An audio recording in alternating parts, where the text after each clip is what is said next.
स्वागत है आपको मेरे YouTube चैनल में। और आज मैं यहाँ पे श्री साईं सच्चरित अध्याय 14 का वाचन करूंगी, तो प्रेम से बोलिए ओम साई राम।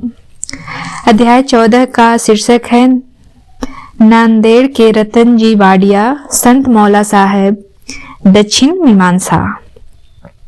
श्री साईं बाबा के बचनों और कृपा द्वारा किस प्रकार असाध्य रोग भी निर्मूल हो गए, इसका वर्णन पिछले अध्याय में किया जा चुका है। अब बाबा ने किस प्रकार रतन जी वाडिया को अनुग्रहित किया तथा किस प्रकार उन्हें पुत्र रत्न की प्राप्ति हुई, इसका वर्णन इस अध्याय में होगा। इस संत की जीवनी सर्व प्रकार से प्राकृतिक और मधुर है। उनके अन्य कार्य भी जैसे भोजन, चलना फिरना तथा स्वाभाविक अमृतोपदेश बड़े ही मधुर हैं। वे आनंद के अवतार हैं।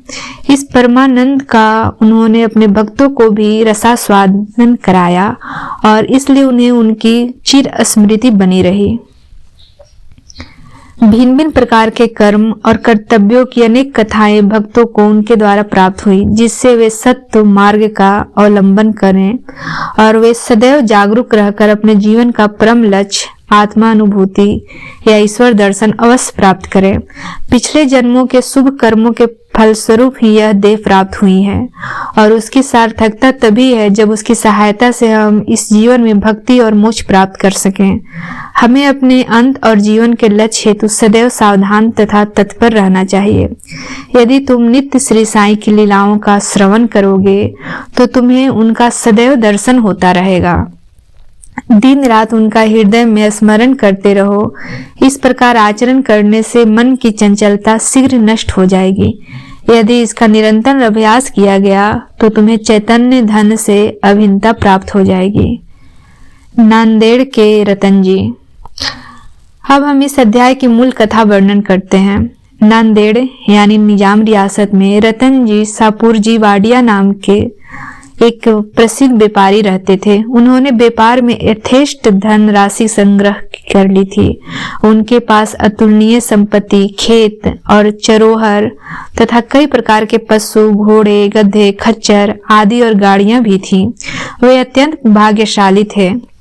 यद्यपि बाह्य दृष्टि से वे अधिक सुखी और संतुष्ट प्रतीत होते थे, परंतु भावार्थ में वे वैसे न थे। विधाता की रचना कुछ ऐसी विचित्र है कि इस संसार में पूर्ण सुखी कोई नहीं, और धनाढ़ रतन जी भी इसके अपवाद न थे। वे परोपकारी तथा दानशील थे। वे दीनों को भोजन तथा वस्त्र वितरण करते तथा सभी लोगों की अनेक प्रकार से सहायता किया करते थे। उन्हें लोग अत्यंत सुखी समझते थे, किंतु दीर्घ काल तक संतान न होने के कारण उनके हृदय में संताप अधिक था।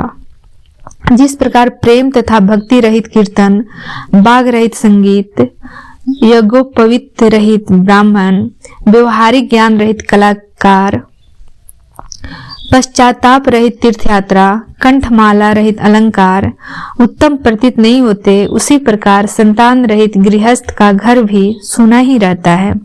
रतन जी सदैव इस चिंता में निमग्न रहते थे। वे मन ही मन कहते, क्या ईश्वर की मुझ पर कभी दया न होगी? क्या मुझे कभी पुत्र की प्राप्ति नहीं होगी? इसके लिए वे सदैव उदास रहते थे। उन्हें भोजन से भी अरुचि हो गई। पुत्र की प्राप्ति कब होगी, यही चिंता ने उन्हें सदैव घेरे रहती थी। उनकी दास गनु महाराज पर दृढ़ निष्ठा थी। उन्होंने अपने हृदय उनके सम्मुख खोल दिया। तब उन्होंने श्री साईं सार्थ की शरण जाने और उनसे संतान प्राप्ति के लिए प्रार्थना करने का परामर्श दिया। रतन जी को भी यह विचार रुचिकर प्रतीत हुआ और उन्होंने शिरडी जाने का निश्चय किया। कुछ दिनों के उपरांत वे शिरडी आए और बाबा के दर्शन कर उनके चरणों पर गिरे। उन्होंने एक सुंदर हार बाबा को पहनाकर बहुत से फल फूल भेंट किए। तत्पश्चात आदर सहित बाबा के पास बैठकर इस प्रकार प्रार्थना करने लगे, अनेक आपत्तिग्रस्त लोग आपके पास आते हैं और आप उनके कष्ट तुरंत दूर कर देते हैं। यही कीर्ति सुनकर मैं भी बड़ी आशा से आपके चरणों में आया हूँ। मुझे बड़ा भरोसा हो गया, कृपया मुझे निराश न कीजिए। श्री साईं बाबा ने उनसे 5 रुपए दक्षिणा मांगी, जो वे देना ही चाहते थे, परंतु बाबा ने पुनः कहा, मुझे तुमसे 3 रुपए 14 आने पहले ही प्राप्त हो चुके हैं। इसलिए केवल शेष रुपए ही दो। यह सुनकर रतन जी असमंजस में पड़ गए। बाबा के कथन का अभिप्राय उनकी समझ में न आया। वे सोचने लगे कि यह शिरडी आने का मेरा प्रथम ही अवसर है और यह बड़े आश्चर्य की बात है कि इन्हें 3 रुपए 14 आने पहले ही प्राप्त हो चुके हैं। वे यह पहेली हल न कर सके। वे बाबा के चरणों के पास ही बैठे रहे तथा उन्हें शेष दक्षिणा अर्पित कर दी।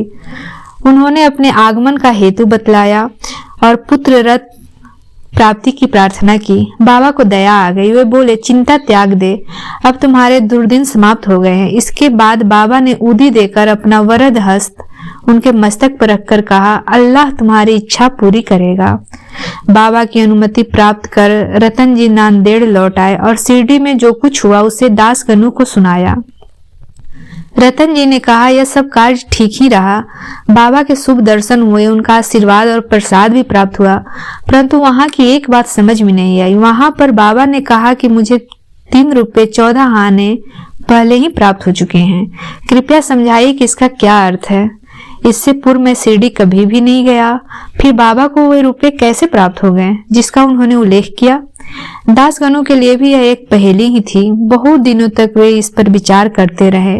कई दिनों के पश्चात उन्हें स्मरण हुआ कि कुछ दिन पहले रतन जी ने एक यवन संत मौला साहेब को अपने घर आतिथ्य के लिए निमंत्रित किया था तथा इसके निमित्त उन्होंने कुछ धन व्यय किया था। मौला साहेब नांदेड़ के प्रसिद्ध संत थे जो कुल्ली का काम किया करते थे। जब रतन जी ने शिरडी जाने का निश्चय किया था, उसके कुछ दिन पूर्व ही मौला साहेब अनायास ही रतन जी के घर आए। रतन जी उनसे अच्छी तरह परिचित थे तथा उनसे प्रेम भी अधिक किया करते थे, इसलिए उन्हें सत्कार में उन्होंने एक छोटे से जलपान की व्यवस्था की थी। दासगणों ने रतन जी से अतिथि के खर्च की सूची मांगी और यह जानकर सबको आश्चर्य हुआ कि खर्चा ठीक 3 रुपए 14 आने ही हुआ था, न इससे कम था और न अधिक। सबको बाबा की त्रिकालज्ञता विदित हो गई। यद्यपि वे शिरडी में विराजमान थे, परंतु शिरडी के बाहर क्या हो रहा है इसका उन्हें पूरा ज्ञान था। यथार्थ में बाबा भूत, भविष्य तथा वर्तमान के पूर्ण ज्ञाता और प्रत्येक आत्मा और हृदय के साथ संबंध थे। अन्यथा मौला साहेब के स्वागत में जो खर्च की गई रकम बाबा को कैसे विदित हो सकती थी। रतन जी इस उत्तर से संतुष्ट हो गए और उनकी साईं चरणों में प्रगाढ़ प्रीति हो गई। उपयुक्त समय के पश्चात उनके यहाँ एक पुत्र का जन्म हुआ जिससे उनको हर्ष का पारावार न रहा। कहते हैं कि उनके यहाँ 12 संतानें हुई, जिनमें से केवल 4 शेष रहीं। इस अध्याय के नीचे लिखा है कि बाबा ने राय बहादुर हरि विनायक साठे को उनकी पहली पत्नी के मृत्यु के पश्चात दूसरा ब्याह करने पर पुत्र रत्न की प्राप्ति बतलाई। राय बहादुर साठे ने द्वितीय ब्याह किया। प्रथम 2 कन्याएं हुई जिससे वे बड़े निराश हुए, परंतु तृतीय बार पुत्र प्राप्त हुआ। इस तरह बाबा के वचन सत्य निकले और वे संतुष्ट हो गए। दक्षिण मीमांसा। दक्षिण के संबंध में कुछ अन्य बातों का निरूपण कर हम यह अध्याय समाप्त करेंगे। यह तो विदित ही है कि लोग बाबा के दर्शन को आते थे, उनसे बाबा दक्षिणा लिया करते थे। यहाँ किसी को भी शंका उत्पन्न हो सकती है कि जब बाबा फकीर और पूर्ण विरक्त थे तो क्या उनका इस प्रकार दक्षिणा ग्रहण करना और कांचन को महत्व देना उचित था। अब इस प्रश्न पर हम विस्तृत रूप से विचार करेंगे। बहुत काल तक बाबा ने भक्तों से कुछ भी स्वीकार नहीं करते थे। वे जली हुई दिया सलाइयां एकत्रित कर अपनी जेब में भर लेते थे, चाहे भक्त हो या कोई और। वे कभी किसी से कुछ भी नहीं मांगते थे। यदि किसी ने उनके सामने एक पैसा रख दिया तो वे उसे स्वीकार करके उससे तंबाकू अथवा तेल खरीद लिया करते थे। वे प्रायः बीड़ी या चिलम पिया करते थे। कुछ लोगों ने सोच लिया कि बिना कुछ भेंट किए संतों के दर्शन उचित नहीं है, इसलिए वे बाबा के सामने पैसे रखने लगे। यदि 1 पैसा होता तो उसे जेब में रख लेते और यदि 2 पैसे हुए तो तुरंत उनमें से 1 पैसा वापस कर देते थे। जब बाबा की कीर्ति दूर दूर तक फैली और लोगों के झुंड बाबा के दर्शनार्थ आने लगे, तब बाबा ने उनसे दक्षिणा लेना आरंभ कर दिया। श्रुति कहती है कि स्वर्ण मुद्रा के अभाव में भगवत पूजन भी अपूर्ण है। अतः जब ईश्वर पूजन में मुद्रा आवश्यक है तो संत पूजन में क्यों न हो।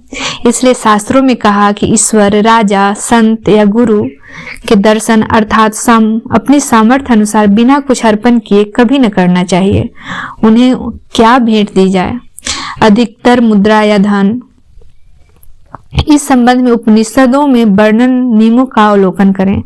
बृहदारण्यक उपनिषद में बताया गया है कि दक्ष प्रजापति ने देवता, मनुष्य और राक्षसों के सामने एक अक्षर द का उच्चारण किया। देवताओं ने इसका अर्थ लगाया कि उनमें दम अर्थात आत्मनियंत्रण का अभ्यास करना चाहिए।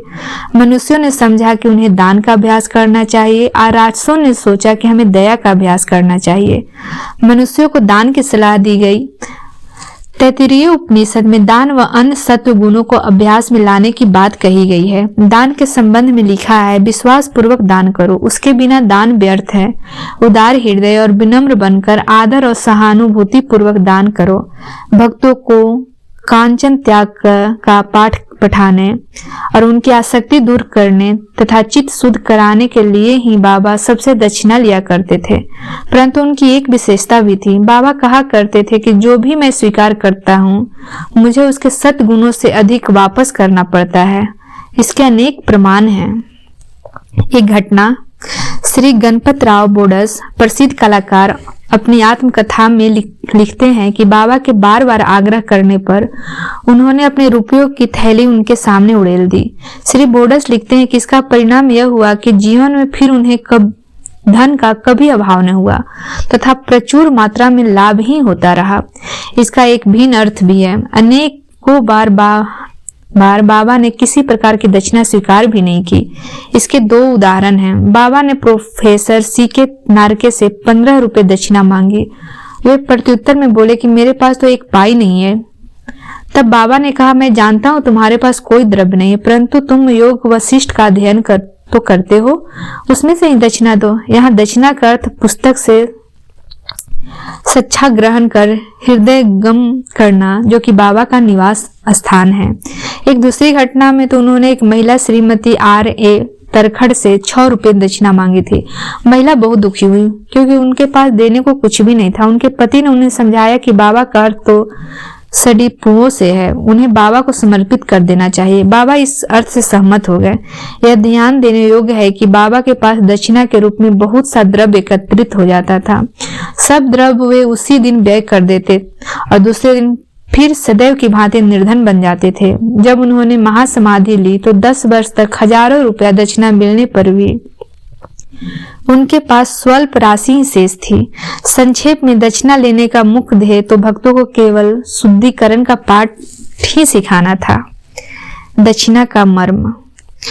थाने के श्री बी हुईदेव सेवानिवृत्त प्रांत मामलदार जो बाबा के परम भक्त थे, इस विषय पर एक लेख साईं लीला पत्रिका भाग संख्या 7 पृष्ठ 626 अन्य विषयों सहित प्रकाशित किया है, जो निम्न प्रकार है।